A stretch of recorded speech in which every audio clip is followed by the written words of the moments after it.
Okay അപ്പൊ ടാറ്റാ. ഇതാണ് കേട്ടോ ശങ്കരൻ ഞങ്ങളുടെ നാട്ടിലെ ഓൾ ഇൻ ഓൾ ആണ് കേട്ടോ. അങ്ങനെ ശങ്കരനോട് സംസാരിച്ചിട്ട് ഞങ്ങൾ നേരെ പോണത് ബോട്ട് ജെട്ടിയിലാണ്. ഇപ്പം മീനൊക്കെ പിടിക്കേണ്ട ടൈമൊക്കെ ആയിട്ടുണ്ട്. അപ്പോൾ അവിടുത്തെ എങ്ങനെയാണ് സിറ്റുവേഷൻസ് ഒക്കെ എന്നുള്ളതൊന്ന് നിങ്ങൾക്ക് കാണിച്ചു തരാമെന്ന് വിചാരിച്ചു. പോകുമ്പോൾ തന്നെ ഒരുപാട് മീനൊക്കെ ഇങ്ങനെ ബോക്സസിൽ റെഡിയാക്കി വെച്ചിട്ടുണ്ട് കേട്ടോ.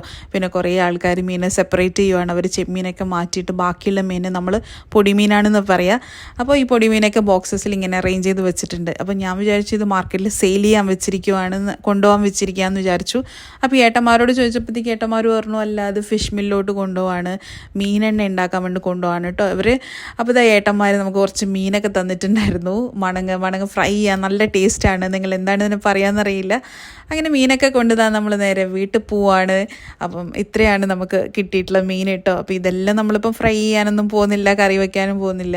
അപ്പോൾ അതിലുള്ളതിൽ കുറച്ച് നല്ല മീൻ എടുത്തിട്ട് നമ്മൾ മാറ്റി വെച്ചു. ബാക്കിയുള്ള മീൻ കഴുകിയിട്ട് നമ്മൾ ഉണക്ക് ഉണ്ടാക്കാൻ വേണ്ടി പോകണം. ഉണക്കൽ നമ്മൾ ബീച്ച് ഏരിയയിൽ താമസിക്കുന്ന ആൾക്കാർ അധികം കടയിൽ നിന്ന് വാങ്ങിക്കാറില്ല ഉണക്കലൊന്നും. നമ്മൾ തന്നെ വീട്ടിൽ നിന്ന് തന്നെ ഉപ്പിലൊക്കെ ഇട്ടിട്ട് ഉണക്കുന്നതായിരിക്കും. അപ്പോൾ ആ ഒരു കാഴ്ചയാണ് കേട്ടോ നിങ്ങൾക്ക് കാണുന്നത്. അപ്പോൾ എൻ്റെ നാട്ടിലെ കാഴ്ചകൾ അയച്ച് വീണ്ടും കാണാം. Keep in touch.